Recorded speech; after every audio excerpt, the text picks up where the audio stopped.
Halo semuanya, selamat datang kembali di video analisa harian XAUUSD bersama Mandana. Dan ini adalah analisa harian XAUUSD pada hari ini tanggal 16 April 2025, hari Rabu. Seperti biasa, jika kalian semua suka dengan videonya, jangan lupa like dulu videonya, subscribe bagi belum subscribe, hidupkan lonceng, dan di share ke yang lain ya. Oke, kemarin saya tidak sempat buat analisa, dan kemarin di grup ada yang nanya ya kan, bisa nggak ke area 3190 lagi. Dan saya bilang adalah kalau bisa ngelewatin 3210 maka itu bisa. Apa yang terjadi kemarin malam? Kalian bisa lihat sendiri. Ini kalian bisa lihat, saya bilangnya adalah 3210. Oke. 3210. Karena itu merupakan low terakhirnya di sini sebelum dia nge-spike naik ya kan. Dan market kemarin itu adalah hanya sampai 3211,5. Jadi bayangin cuma beda segini doang ya.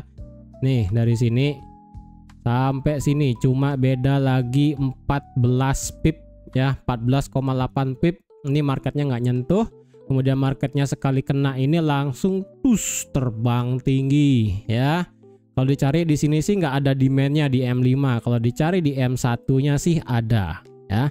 Di M1-nya ini demandnya di sini. Ini kalau kalian nggak percaya ya di sini. Tapi sebenarnya sih saya jarang banget ngelihat demand sampai di M1. Tapi kalau udah kayak begini, set, nah tuh ya, sampai kemudian terbang. Udah sih kalau udah begini ya. Saya pribadi kemarin karena repot ya kan, nggak sempat bikin video juga, nggak ada sempat ambil posisi, saya kemarin itu literally skip. Dan hari ini marketnya sudah ngelewatin semua teritori ya. Ini sudah ngelewatin semua teritori dan tinggal kena ke 3300. Hati-hati ya, ini sekali lagi 3268 adalah 1618 versi daripada, ya betul, itu adalah daily ya. Jadi hati-hati nih. Untuk sekarang apakah kita ambil buy atau sell, dan apakah ada news untuk sekarang? Ya ini sekalian saya jawab yang di grup ya. Ini newsnya kalau dibilang secara signifikan nggak ada yang benar-benar parah banget yang membuat ini XAUUSD naik, nggak ada ya. Kalau dibilang tadi pagi ini juga ada gap jam 6 pagi ini ya, jam 6. Kalau di kalian ini jam 5 ya kan, tuh ada gap kecil sekali. Mana tadi gapnya kok hilang tiba-tiba? Loh kok hilang? Di sini ya. Nggak tahu deh ini antara semua broker atau gimana ya ini. Tapi di M5 ini nggak ada gap. Nah ini lucu nih. Saya nggak ngerti nih. Di M1-nya sih nggak ada gap. Cuma kalau kalian lihat M30 ini kan ada gapnya ya kan. Close-nya di sini, open-nya di sini. Nah ini saya nggak tahu nih apakah. Kemudian H1 malah di sini gapnya nih. Nah ini saya nggak ngerti nih. Apakah brokernya ini yang bermasalah atau apa gitu kan. Kalau ini kan versi FXCM. Kalau versi Oanda itu gapnya di sini 3230 sama kayak sebelumnya di sini ya, 3227 3220. Kalau versi apa lagi ya, ntar saya buka dulu. Ini adalah versi forex.com. Kalau versi forex.com ini kalau dilihat nggak ada gap ya. M15 3230 nya nggak ada gap. M1 3230 nya nggak ada. Kayaknya sih ini cuma problem dari apa namanya, aksi profit taking langsung lumayan ya, dari 74 langsung ke bawah ya. Oke, untuk hari ini secara newsnya saya katakan tidak ada yang signifikan sekali ya. Masalah perang tarif itu masih menjadi yang namanya topik. Apakah ada update dari perang tarif antara Trump dan Cina? So far gak ada ya, so far gak ada. Terus kalau kata-kata dari Presiden Donald Trump ya, saya rasa nggak ada juga yang membuat signifikan banget. Cuman kata-kata yang bisa dibilang sedikit menyindir adalah, ya ini menyindir dikit ya. Tapi sebelum itu kalau kalian tahu ini kan Apple ya kemarin sudah katakan bahwa dari segi semikonduktor dan juga smartphone, laptop itu tidak dikenakan tarif. Kena sih cuman 20% ya kan, nggak segede gitu. Dan akhirnya adalah Apple mengangkut dari Cina ke India dibawa. Itu sekilas info sedikit. Nah ini yang saya katakan untuk adanya sedikit menyinggung ya. Trump says ya, ini dah kalian baca sendiri ya, saya nggak enak ini untuk dibahasa Indonesia kan. Tapi intinya adalah untuk dengan Cina sendiri, mereka untuk ini sekali lagi ya ini bisa berubah ya kan, karena kemarin di sini versi White House-nya Trump mengatakan bahwa intinya mereka tidak ingin membuat deal dengan mereka. Mereka ini adalah Cina gitu kan. Mereka nggak ingin deal dengan Cina ya. Apapun yang dunia inginkan adalah harus memilih apakah mereka ingin memilih Amerika atau Cina. Countries to choose between us or China. Ya, karena kalau kalian tahu juga China selama 1 minggu kemarin itu keliling Southeast Asia untuk ya bukan menggalang kekuatan sih, lebih tepatnya kayak untuk ya bahasanya kayak menggalang kekuatan untuk bisa melawan Amerika. Kalau dibilang kita sendiri Indonesia so far sih belum ada tanda-tandanya ya, apakah lebih memilih pihak Cina atau pihak Indonesia. Dan kalau kalian tahu sendiri, kalau kalian yang sering buka TikTok atau nggak kalian sering juga buka IG Reels, kayaknya kemarin itu dipenuhi sama konten creator dari Cina yang mempromosikan barangnya itu langsung dari pabriknya di Cina, dan juga mereka itu langsung spill bahwa produk-produk luxury brand ya yang dari Eropa itu literally dibuat di Cina dengan harga cost itu kurang dari $10. Makanya itu kalau kalian lihat tuh kemarin cukup heboh ya media sosialnya, dan itulah saya katakan mengapa Cina itu merupakan negara yang kuat. Mereka nggak peduli dengan Amerika, mereka lawan enggak gitu kan, berjuang sampai mati gitu kan. Karena sekali lagi Cina adalah negara produksi ya, sudah tenaga kerja yang murah, orangnya banyak, teknologinya oke gitu kan. Dan sampai akhirnya ya ini sedikit news untuk kemarin adalah pihak dari China itu memboikot semua produk dari Boeing. Karena kita tahu untuk pesawat itu kan masih dipegang sama dari pihak negara barat. Ya, akhirnya Boeing itu diboikot sama pihak Cina. Dan katanya sih untuk spare part pesawat di Cina itu mereka akan buat sendiri. Sampai akhirnya mereka akan buat sendiri untuk spare part pesawat loh. Ya, pesawat terbang nih, kapal udara ya. Jadi dengan demikian ini kayaknya Boeing bakal ketar-ketir, kita yang naik pesawat itu kayaknya bakal ada spare part made in China lagi kayaknya ya. Saya nggak tahu deh. Pokoknya berita yang kemarin sempat heboh adalah itu ya, Cina ngeboikot semua spare part apapun yang datang dari Boeing. Karena mereka ingin membuat spare partnya sendiri untuk pesawat yang ada di negara Cina itu sendiri. Itu hebat sih, jujur. Ini kalau sudah trade wars ya, sekalinya trade wars ini bakal luar biasa epic. Makanya saya katakan sekali lagi, kemarin di hari Senin pada saat saya bilang harga masih di sini ya, antara marketnya itu sideways atau marketnya itu adalah koreksi. Ternyata kemarin itu marketnya lebih prefer untuk melakukan yang namanya sideways ya. Sideways mengecil sebelum akhirnya meledak ke atas. Ya, ini sudah all time high. Kita mau ngapain? Intinya tetap nge-buy. Dan sekarang kalau kalian nge-buy itu nyari masalah ya namanya. Oke.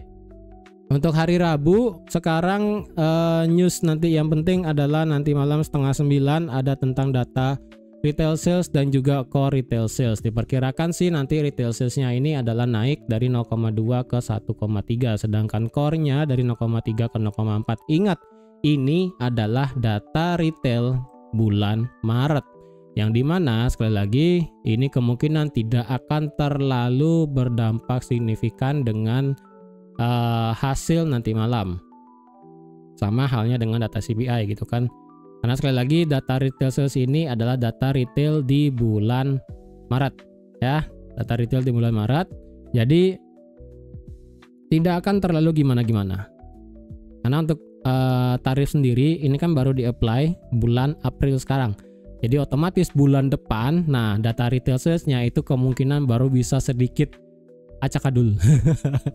Sedikit ada acakadul kayaknya ya, karena tarif untuk sekarang yang sudah diimplementasikan adalah overall seluruh negara yang ingin ekspor ke Amerika dikenakan pajak 10% tambahan. Oke. Kemudian dari negara Kanada, Meksiko kena pajak 25% lagi. Kemudian ada pajak dari aluminium dan chopper juga ditambah 15,20%. Ya, kemudian China ini saya nggak tahu dah apakah sudah deal banget 125% itu saya literally belum nemu gitu kan beritanya. Tapi kalau sudah deal ya itu wah itu beda cerita sih. Karena kan selain negara Cina itu kan reciprocal tarifnya itu masih di pause selama 90 hari. Ya, ini literally kita itu sudah memasuki dunia perang dagang ini namanya ya. Jadi kalau kalian tanya pengalaman saya di trading dengan pengalaman saya di dunia trading pada saat perang dagang, jujur saya masih baru ya, karena tahun 2017 itu saya masih hanya sekedar belajar teknikal, bukan belajar fundamentalnya ya. Sekarang baru merasakan fundamental untuk dari segi trade wars. Efeknya yang kesini gitu kan. Oke, ini kita tinggal lagi dikit banget ke 3.300 dan 3291 ya. Sekarang kita mau ngapain ya? Intinya kita tetap nge-buy sih ya. Ini kalau dilihat daily ya, daily ini sih 3190 ya, ini sudah lewat, resistance become support di sini. Apakah potensial ini marketnya ngebuat rally base rally? Sepertinya sih iya ya.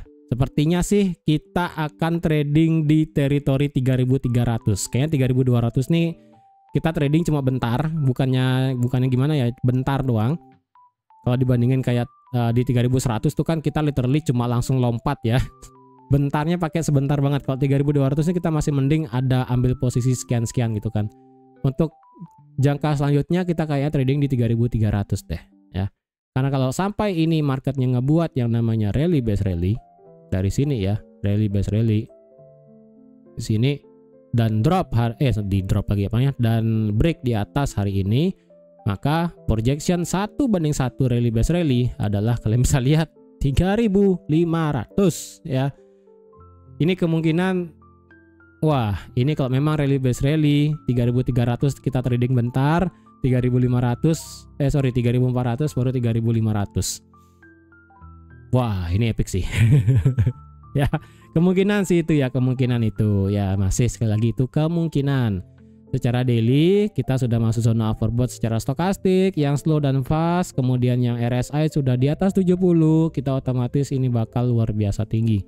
Memang tadi pagi di beberapa broker tadi kalian bisa lihat ada gap, kemudian hari ini kita nggak punya ekor bawah. Jadi ada kemungkinannya kalau ini retrace-nya cukup dalam. Kalau enggak ya udah ini kita bakal lanjut lari sampai 3.300. Secara H4 kalau dilihat ini stokastiknya sudah mulai muter dan H4 secara RSI sudah masuk ke zona overbought. Jadi sekarang adalah yang saya inginkan dari time frame kecil, kita cuma perlu yang namanya retracement kecil. Ya, sampai mana retracementnya? Kalau bisa meretest 3245 atau meretest angka psikologi kelipatan 50 yaitu di 3250. Dah, ini doang. Antara dua itu ya, 50 atau 45. Lebih murah lagi yaitu lebih bagus lagi. Ya, lebih bagus lagi. Lagi ya, ini kalau kalian lihat nih ya Fibonacci-nya dari sini sampai sini extensionnya 3.300 adalah 1618. Jadi, kemarin kita sudah kena 1272, sudah melakukan retracement sampai 3190. Dan sekarang 1272 sudah break. Maka otomatis ini potensialnya banget adalah ke 3.300 ya. Walaupun 1618 ini 3298 ya. Tapi kalau kalian mau sparekan dikit take profit sampai 3290, 3295 ya udah nggak masalah ya. Karena sekali lagi tidak selamanya market itu kena 1618 kemudian bisa muter. Terkadang juga market itu break di atas 3.300 baru dia muter, terkadang gitu. Jadi terserah kalian. Kalau saya pribadi sih, saya lebih mengamankan tidak harus pas di 3.300 atau enggak 3298. Palingan kalau saya cari profit palingan sampai 3291 di sini ya. Atau enggak sampai di 3295 sekitaran sana. Oke. Nah, ini yang saya katakan kenapa ini bisa menjadi rally base rally. Kemarin sebenarnya saya ada gambar sedikit untuk chart, yaitu adalah selain rally base rally tadi di daily, kemudian di sini ada yang namanya symmetrical triangle ataupun bullish pennant. Ya, di sini. Nah, di sini. Kemudian kalau nggak salah kemarin malam saya tariknya begini deh. Nah, ya. Begini kalau nggak salah. Kalau nggak salah ya.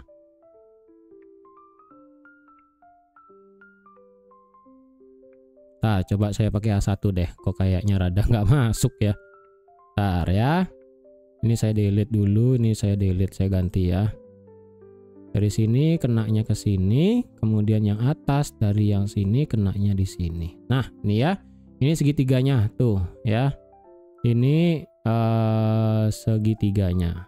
Ya, walaupun nggak bagus-bagus amat ya. Nah, begini bentuk segitiganya. Dan kalau dicari lebar segitiganya, berarti kan ditarik dari sini sampai seharusnya bagian atas sampai sini. Oke, garis datarnya. Bidang datarnya. Kemudian kalau sudah di break barusan tadi pagi, maka ini adalah naik bisa sampai, nah kalian bisa lihat sendiri ya, 3.300. Ini sih 3299. Sorry 3.300 bener ya.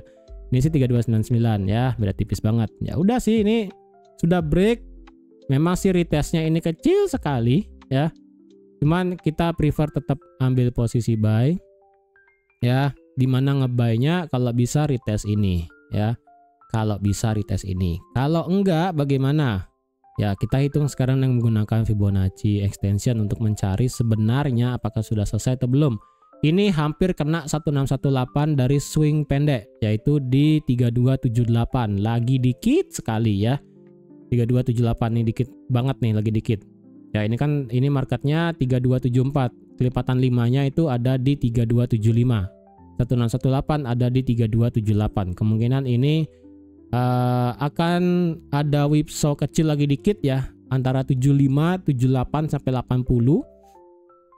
Kemungkinannya whipsaw sedikit, kemudian baru dia turun, retrace kalau bisa ya, kemudian baru dia naik sampai 3300. Itu sih yang saya inginkan. Atau enggak semisalnya ini marketnya lebih prefer buat turun sampai sini, ya udah kita ambil buy kayak begini. Oke. Terus untuk Fibonacci-nya bagaimana? Ya, kalau misalnya adalah ini benar titik putar, kalian tarik Fibo dari sini sampai dimanapun itu, kalian bisa lihat 38,2 ada di 3243. Tapi kalau misalnya ini masih bisa naik lagi dikit sampai ke 80, ya udah 38,2 ada antara di 50 dan 45. Kemudian 61,8 ada di 3226. Seperti ini. Ini Fibo yang sebenarnya, tetapi terkadang market tidak bergerak seperti itu. Kalau menggunakan Fibo yang pendek berdasarkan spike pada hari ini, maka ditariknya dari sini ketika terakhir di sini ya. Kalian bisa lihat 50% ada di 3245, kemudian 38,2 ada di 3254 mepet dengan 3255 selaku angka kelipatan 5 juga ya. Jadi terkadang ini marketnya nggak respect 50 sampai 55 doang, kemudian terbang itu juga bisa ya. Kemudian kalau pakai paksa lagi Fibonacci meledak pada hari ini, ya udah 61,8-nya pas di 3250. Kalau pakai Fibonacci yang meledak jam 6 pagi ya, ini jam 6 pagi langsung meledak naik ya kan. 61,8 ada di 3250. 50% ada di 3255. Ya. Jadi kalau pakai Fibonacci yang panjang dari sini, Fibonacci agak pendek dari sini, Fibonacci dari yang meledak itu dari sini. Ya, satu kali spike naik. Itu pun kalau harga bisa naik dulu ke 3280. Tapi kalau seandainya enggak, ya masih make sense juga tuh ya, masih make sense juga. Kalau ini misalnya titik tertinggi ada di 3275 ya, 3275. Mau tarik Fibo dari sini bisa, dari sini bisa, kemudian dari sini bisa. Karena ini semua masuk teritorinya. Kalau yang versi panjang itu 38,2. Kalau versi yang agak pendek itu di 50%. Kemudian versi pendek sekali itu di 61,8. Udah, itu sama semua soalnya ya. Kemudian, adakah demand yang bisa menahan market di sini? Misalnya drop sampai di bawah 3240 gitu kan. Secara M30 ada ya.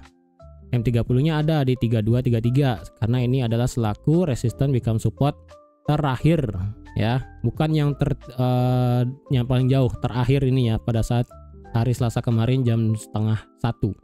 Ini soalnya 3232, tengah 3233 sekitaran sana. Ya, bisa. Jadi kalau seandainya memang marketnya sampai sini, berarti marketnya pakai Fibo yang dari jauh dari sini ya sampai paling atas. Kalau kita pakai time frame lebih kecil lagi, ada nggak demand yang kemungkinan bisa menahan market? Ada di M5 ya. Di sini. Dan ini adalah ada di 42 atau nggak sampai maksimal ke 40. Kemungkinan sih ya, ini sekalinya turun, kemungkinan marketnya cuma turun, bikin shadow lumayan panjang sampai sini, close-nya kemungkinan di 50, nanti kalian bisa ngebuy. Kemungkinan sih ya, kemungkinan.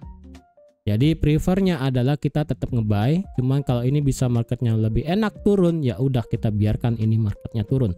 Kalau kalian ingin ngebuy secara brutal ya, ada sih sedikit di sini ya. Ada sih dikit di sini yang ada di harga, kalau boleh saya kasih L15 nggak kelihatan ya. Bentar, sebelum itu H1 fair value gap di sini ya, H1 fair value gapnya di sini, jadi lebih prefer sih di sini ya, 50 sampai 45. Kemudian M30-nya sih fair value gap di sini dibarengi dengan M5 ada area demand. Kemudian M30 oke itu nggak masuk, M15, M5 berarti M5 saya prefernya itu di sini di 3260. Oke. 3260 ada di ini adalah resisten become support sekarang. Saya sih nggak prefer ini. Ini kayaknya sih bakal bisa lanjut turun sini. Ini kayaknya ada aksi drop sedikit untuk aksi profit taking. Untuk batasnya dari 3260 sampai 3255. Atau enggak 3254,75. Di sini ya batasnya dari 60 sampai 54. Jadi kalau ada yang mau ngebuy brutal setelah video ini saya upload, kalian ngelihat market itu ada di 3260, 5855, kalian mau instant buy ya terserah. Stop lossnya kalau ada yang mau ngebuy di sini adalah di 3253 atau enggak 3252. Nggak usah ditaruh stop loss jauh di bawah 3240. Better nanti kalau sudah kena di sini baru nanti dihitung stop lossnya di mana, tergantung rejectnya seberapa ya. Dan ini pun marketnya sudah turun tuh ya kan, makanya saya nggak prefer di sini untuk nahan. Harga bisa nahan ya. Jadi kalau ada yang mau ngebuy brutal ketika video ini sudah saya upload di sini ya silahkan. Saya pribadi nggak mau, saya prefer di sini. Mungkin di 55 ya, mungkin saya ngide mungkin di 55 ya kan. Kelipatan 5 untuk sekarang ya. 55, 50, 45 mentok sampai 40. Udah sih itu aja ya. Jadi saya rasa sekian dulu untuk analisa XAUSD pada hari ini, dan ini pun sudah masuk ya. Terima kasih sudah nonton video sampai habis. Terima kasih juga sudah like, share, dan subscribe seperti biasa. Ingat, ini marketnya sudah all time high. Ini marketnya OTW menyampai 3.300. Kita sabar aja untuk ambil posisi buy. Jangan gegabah, jangan FOMO. Ya. Thank you semuanya, dan sampai jumpa lagi di analisa harian XAUSD selanjutnya. Bye bye.